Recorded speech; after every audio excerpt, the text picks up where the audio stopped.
Hello everyone and welcome back to our next installment of To the Edge. Our topic today is going to be on social media.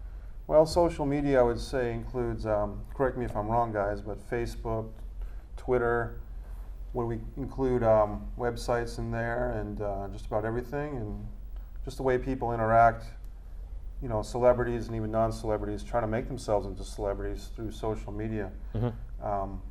But Katie, you'd probably know more about it than either Roland or myself. What do you have to say? Well, when social media pretty much took off, I was right in the middle of it. I was in college at the time, and this was when Facebook was developing. And at the time, it was only open to college students if you had a .edu email address. Over time, it's blown up, and now everyone and their grandmother seems to have a Facebook and other different sites such as YouTube.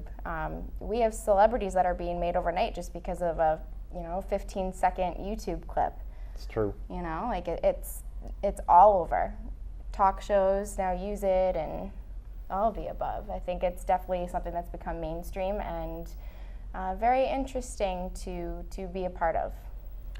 Guys, how do you think that affects or effects the way that we look at pop culture and celebrity, with social media, like you just said, Katie, having such an impact, and people with maybe very little talent or just an obscure person somewhere doing something odd or unusual or getting into some type of conflict with someone else, now they're a celebrity. I mean, is that good or is that bad for our society? I mean, I guess it depends on what you're trying to accomplish with the social media aspects. Politicians now these days are using social media to reach out to everyone amongst different age groups, particular the adolescent groups. Right. I mean, different artists, whether it be musicians or talk show hosts or movie stars, they're all using social media to promote their own work.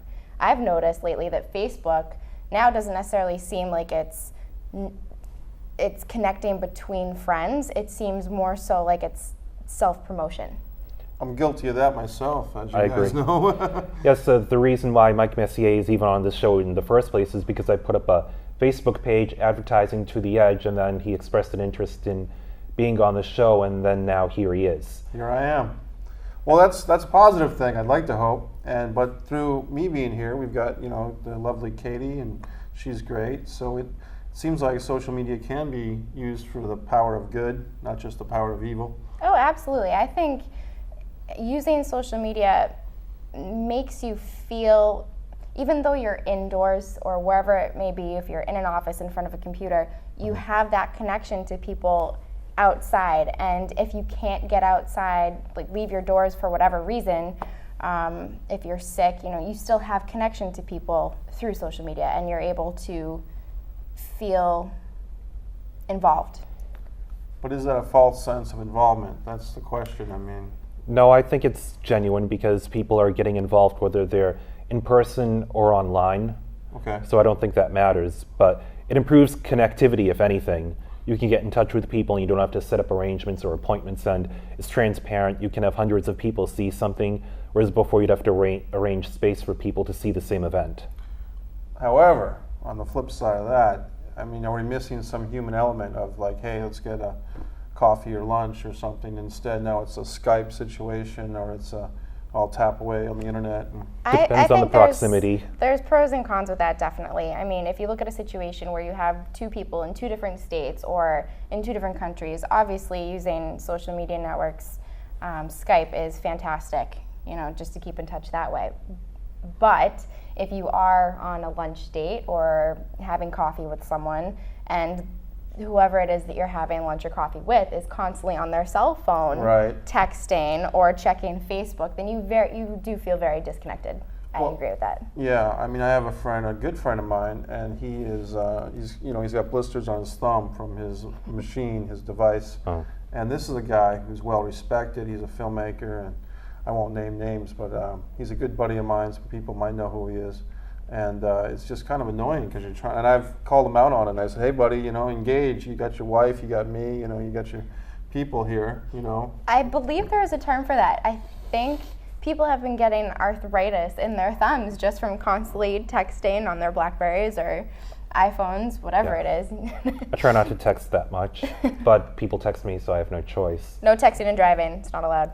I mean, I had a little social group that would meet on Tuesdays once a week, and once it got going, there was one guy who you would just say anything. You'd say, "Oh, what was that movie with that actor?" And if you couldn't remember the name of the actor, he pulls out his Mac, his laptop or whatever, and he's just like, "Let me look at IMDb," and then he's clicking IMDb away. it.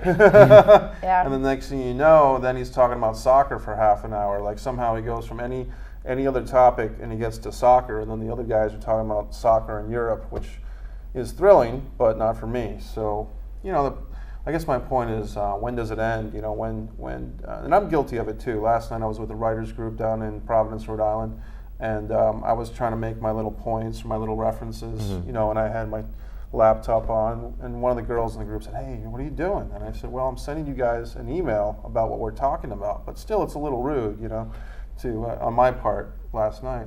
Wait, an email of what they're talking about, even though you're right there? Yeah, pretty Seems kind of much. redundant. Well, it was pretty silly because I was just trying to make make a program for these guys or a worksheet for writing, and I thought I was doing them a favor by doing it in the moment that we were talking about it.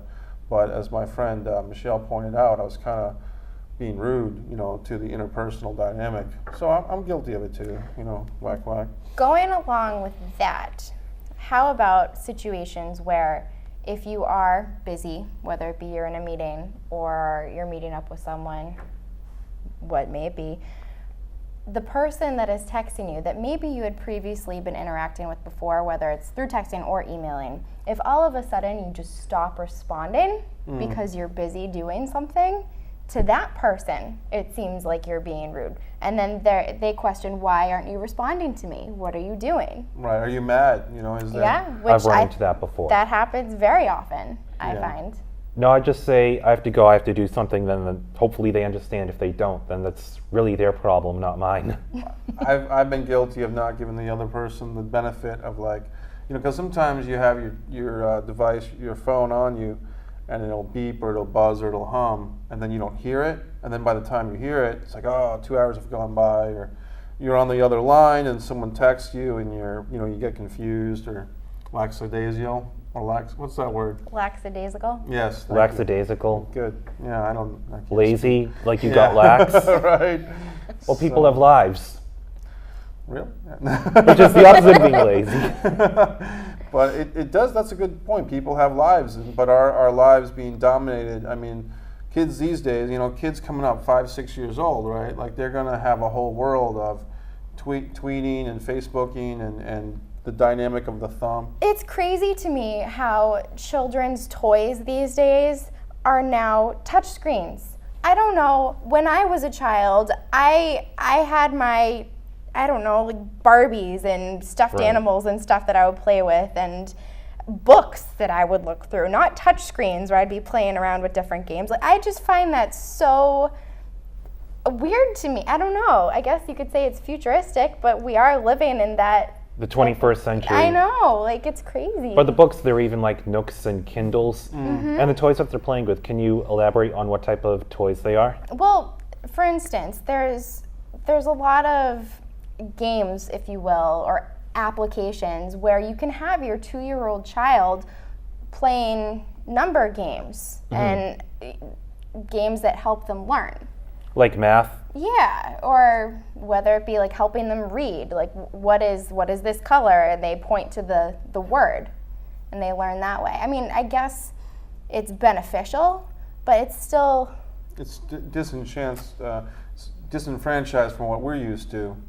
And I think when you think about the legacy of handing down a book from child to a child from their parent and maybe from that parent, then the kid doesn't want the book anymore. It's like, oh, what's this? Paper? You know what I mean? Put it in a Kindle, maybe Yeah, they'll read put it it in a then. Kindle, Grandma. Yeah, I've seen children actually go up to regular computers and expect them to be touchscreens. Right. And they Wow. try to play around with it, but it doesn't respond the same way a cell phone or an iPad might. Oh, so they're not even used to the keyboard? No. They're pushing the... Well, that's going to be a really smudgy monitor. Who Yeah, wants to look right. at that? But I actually saw a commercial for a smart TV where you can actually, you don't even use a remote. You don't touch anything. It's the concept of motion. Right. It's crazy. Well, what good is HD when it's all covered in fingerprints? Right. Yeah, good Well, point. Here's a little shtick for you. Like this guy that I know in Providence, once again, he was bringing up the point of this. What if we get to the point someday where, like now, if you wanted to know some information from the internet, you'd have to go to Google or another search engine and tap it in and find out. But what if that got to be too much work, and as humans, we would have a little chip, put into our ear, right, or into our brain. Yeah. That's just said, oh, who's that actor in, Batman Returns from 1991 or something, and then you would just have this thing click in your head, and you would look up that information in your brain through some type of system. And it sounds a little crazy, but does. Crazier things have happened. So you have to have your skull opened every time you want to get an upgrade.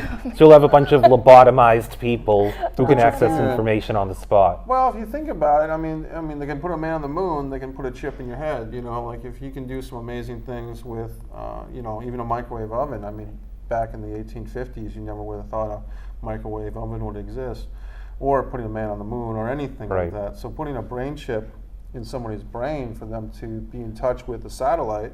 You know what I mean? Like, I'll nickname myself Cyber Lobo, short for lobotomy. We are getting so much further and further away from humanity, Yeah, and we're actually turning ourselves into robots. Like Yeah, it's pretty scary. it'll be the board. yeah. We're creating our own science fiction movie. Well, it's not healthy if that's the case, and I fear for our world, a little bit.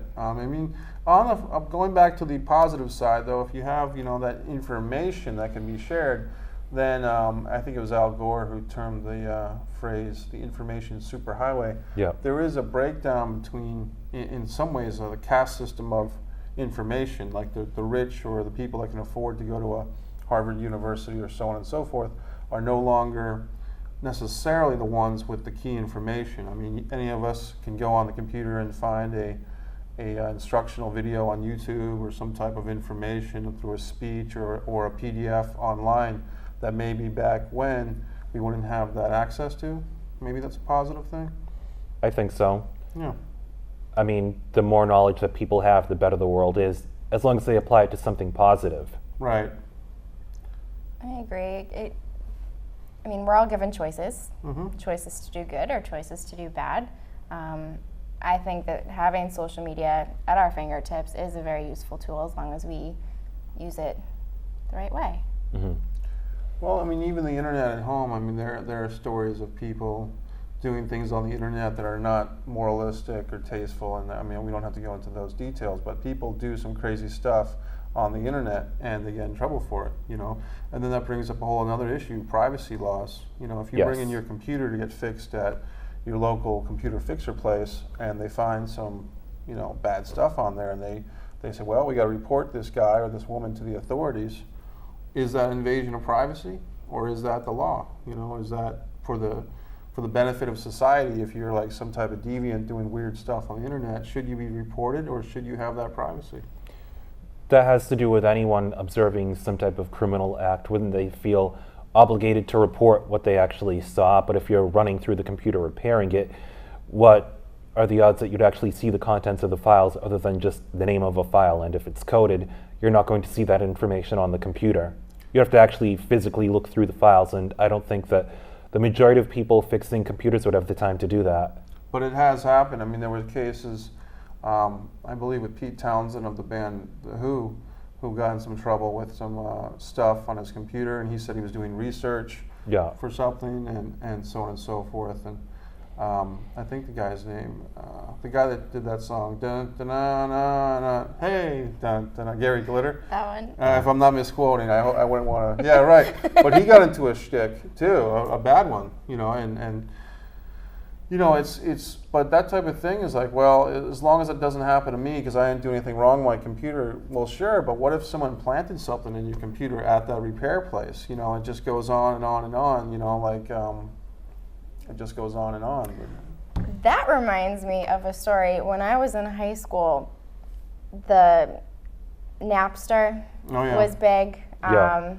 Then there were a bunch of other different websites where you could download music for free. And I had heard stories of people getting caught downloading music and then they were charged however amount of money to make up for it. Right. One girl that I went to high school with, she was in my English class at the time, told us how she was found. The police somehow, I don't know how that whole situation works, but they tracked her down, saw the list of music that she had downloaded illegally, didn't pay for it, and she was fined, I think, a couple $1,000s For a high school for kid. that. Yeah, yep. So it does happen. Sounds vindictive, if you ask me. Do they have a fundraiser at the school, like, you know what I mean, like sell brownies or whatever for Sally the Stealer? You know what I mean? Sally the Yeah. Stealer. No, but because of that, I now pay for all of my music on Oh. iTunes, and I'm confessing, I used to download music for free, but took the high route. That's good. But you know what you can do? You can actually type up the music on YouTube and listen to it that way for free. But it's not the same as having it on a CD or something. You know what I mean? Like, But you can But it's still away. transfer. You Sure. can apparently transfer YouTube files into MP3 files and download them onto your computer as such. is the sound quality is good? We're kind of diverging, but that's good. Is the sound quality as good if you had something on YouTube? Is it the same as buying a CD in the store or something else? Or- Most likely not. I mean, obviously it depends on what the source is. where it's Second coming from. generation. Okay. So it sounds a little Yeah. fuzzier Yeah. or something. Nothing sounds as good as the actual CD does or the file that you know. I get buy it from. CDs myself. Do you guys still buy CDs? I or is listen, that No. passe? listen to CDs in my car all the time. Good. That's good. That's good. Yeah. I haven't bought a CD in a long time. What's your preferred method of music listening? Listening to music online. Okay. The last time I purchased a CD was in a year that started with 19. Got it. Yeah. Well, you know, listening to music online, we have sites like Pandora. Right, that's what I and listen to. Songza and Spotify now that play music, and I Yeah. think those services are great.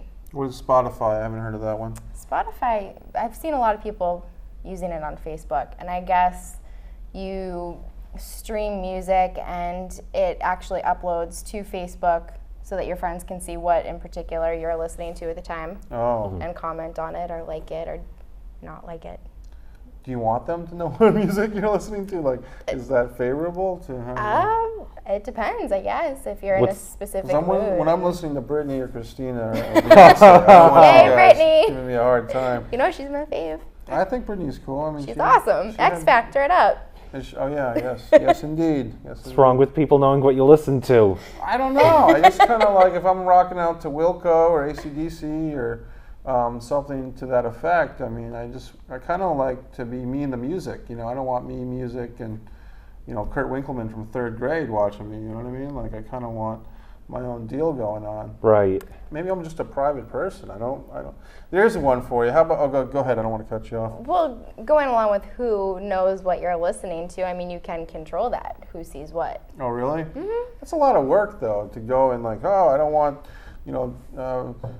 Brian Dirge from Virginia to know what I'm doing, but Anthony Ambrosino from Cranston can. You know what I mean? Like It is a lot of work. However, I mean, at least there is the option there when it comes to social media as to what in particular you do want people to see or what you don't want people to see, or if you want a specific group of people to see one thing or not see another, then you can manipulate it that way. However, it does take a lot of time. Now, isn't that time that could be better spent reading a book or having that? Why not do preferable- both? Wow, yeah. Delegate or separate your time and read a book and then use Facebook and then get off it and then read and do something else more productive. When do you sleep? Oy. But 8 hours of sleep, 16 hours to work with. 16 hours, think about that. Yeah. Well, here's a shtick for you guys. On September 1st of this year, which is 2012, I put my internet and my cable TV on hold for 3 months, Yeah? and I'm okay.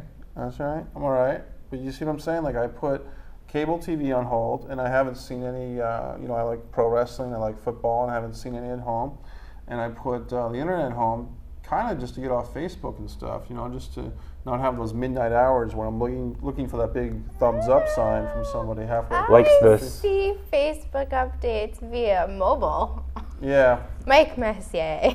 that's true. I'm plugging away, but So I'm in the coffee house. Okay. I'm actually out of my own zone. In a but I'm- social space. In a social space, well, sort of, because a lot of people are like me at the same moment, on their laptops or their stickamadoos, and we're all kind of like strangers in our own little society, you know what I mean, in this coffee house that I'm in. And the coffee house is great because you have your beverage and you have your food and you have your nice employees, but ultimately it is kind of like a flock of strangers, with very seemingly little interaction. And if you do say something to someone, if you say hi to someone who's kind of working away, like sometimes you get a little 30 seconds of interaction, but it's almost like a token, like, well, I'm doing my thing, I'm studying, leave me alone, you know what I mean? But that's the way it would be without social media anyway. I mean, you go up to a stranger and they'd be like, oh, hi, who are you? And then they get back to what they're doing. Unless you know someone, then you have an actual conversation. But if they're shutting you out even though they know you, then that's rude. That's true. But I'd say on the West Coast, we're here in New England, which is a little stodgy and people are a little uptight. But I've been on the West Coast, Venice, and trust me, people out there are a little more loose. They're a little more happy. True. So I think maybe it's a cultural New England. We're used to the snow and the vitamin D deficiencies and good stuff like that. You see what I'm saying? I remember I visited California once a while back, and then I was having a discussion with people, and they're like, wow, you're so deep. Right. That's exactly how they were. Nice. Katie, you traveled much? I've only been out to the West Coast twice. Okay. And actually funny, because most of the people that I met out there, I was in San Diego at the time, and everyone that was from there wasn't originally from there. Okay. They call themselves transplants because they all grew up in other spots all over the country and just ended up moving there because they liked it so much. But I did notice that people seemed a little bit more carefree. New England, we're very fast-paced and constantly on the go, and I don't know if it has to do with all 4 seasons. Right. But No, I think it has more to do with the Supremes. That was good. Put Yeah. a little Motown reference in there. Yeah. That's good. I'm playing the follow the camera game, like Jeff in the control booth. I see that red light, and I'm trying to keep my eye. See, we're very fast-paced. We go from one camera to the next. I know. You or Jeff, switch around. He's not switching around. No, that's good. Now he's. Oh, there we go. All right, hey, Gotta it's keep still up. me. You snooze, you lose. That's right. Thanks to Jeff for hooking us up here. He's doing a great job. Yeah. So, what else? Well, how about the whole text-a-madoo? The whole text thing is like Katie was saying, you're texting with someone back and forth, and then it's suddenly like, oh, I didn't get that text. I once got 11 texts from someone in a row, and they all came in jumbled, and they were like really kind of like the guy was criticizing my writing, you know what I mean? And this is like an actor I'm working with, and suddenly I've got 11 texts telling me what a bad script I wrote, and I'm like showing, like, I'm looking at this text, and I'm thinking, well, this is kind of cool that he cares so much about my lousy writing, but the texts are all jumbled, you know what I mean? And I'm trying to piece it together. Yeah, it doesn't make any sense. If someone's going to discuss something important with you like that, why would they do it in text? Email would be better, or discussing it with you over the phone would be better. I would not call. text. Yeah. Phone call, This I guy think, doesn't like is- phone calls. He won't do phone calls. He just. Well, what about email? It's all there in print, and no one forgets it. That's true. He could have emailed, but he didn't. So, Text is stupid for that format. I think text is good if like you're trying to meet somebody, like, and you're running late. You know what I mean? And you're like, hey, where are you? Or maybe if you're in a movie and like you have to have that communication still. We're in a meeting. Or in a meeting. Can't talk right now. Right. Text. Well, if I'm in a meeting, I'm not going to pick up my phone for anything, because otherwise I'm thinking to myself, well, maybe the meeting's not that important if I can just pull myself away from that even for an Bathroom instant. break. In the middle of your bathroom break, say, Yeah. oh, hey, I'm in a meeting. Talk to you later. I'm preoccupied. I have a job in a call center where I contact people sometimes, and then they say, I'm in the middle of a meeting. Like, then why are you picking up the phone? Let me leave a message. Oh, they get angry at you. Like, why douse the call? Yeah. It could just be, they're being considerate of you contacting them, and for that reason, of not responding, they don't want you to get upset or. Yeah, but if they're angry, then they're obviously not being considerate. Right. What's the deal with LOL? Like, you guys like the LOL? I or- love LOL. I Okay. LOL all the time. Do you say Alright. LOL? Yeah, the laugh out loud. LOL, ROTFL. I think Oh, I got okay, that I got wrong. that MAO. Yes. Yeah, but the whole acronym shtick for texting gets a little bit out of hand, doesn't it? Or- YES. There you go. My mother actually texts me different acronyms, and I don't know what they mean.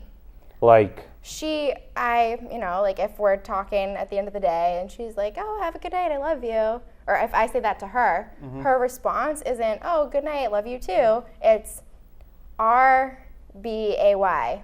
I was like, what's RBay? Right back at you. Yes. yes. Wow. Took me a Yes. while to figure that out. fun. Yeah, I was like, wow, my mom's using acronyms I don't even know exist. Arbay. Wow. Maybe she's just making them up. She also has Facebook, as does my grandmother. Are they your friends, or do Oh. you shut them out? Oh no, they comment Wow. on pretty much everything. Wow. Wow. But like I things that I post on Facebook or that I post on my Twitter it's me, I'm not gonna hide anything from anyone. If you're friends with me on Facebook, you're friends with me for a reason. So if you don't want to be friends with me, defriend me. I don't care.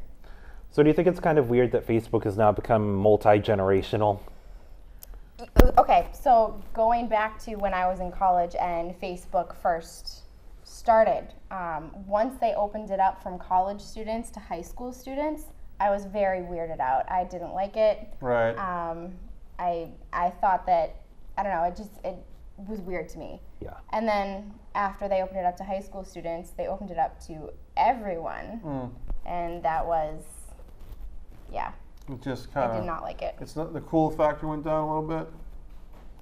Yep. But then, of course, when you're out of college, then you don't have access to it unless your email account is still active with the college. Facebook started like right after I graduated, so I just missed it until they opened it up to everyone. Right. So did you have to make an entire new account? No, I used my regular Hotmail account, but I graduated in 2004, which was the same year that Facebook started. And inactivity, so I lost my account. Is it strange that on Facebook has become part of the vernacular? Like, I saw what you did on Facebook. I saw what you said on Facebook. I'm upset about something that happened on Facebook. Is that the sign of the apocalypse, or is this just the way it is? Well, it cuts down on conversation when people ask, so what's up with you these days? Now it's more like, hey, I saw what you said on Facebook. Yeah. Whereas before you could actually have a discussion about what was going on and you'd fill people in. Now you don't really have that as much. Well, Roland, I think we're running out of time, so maybe you ought to say BRB for everyone out there. Yeah, BRB and TTYL.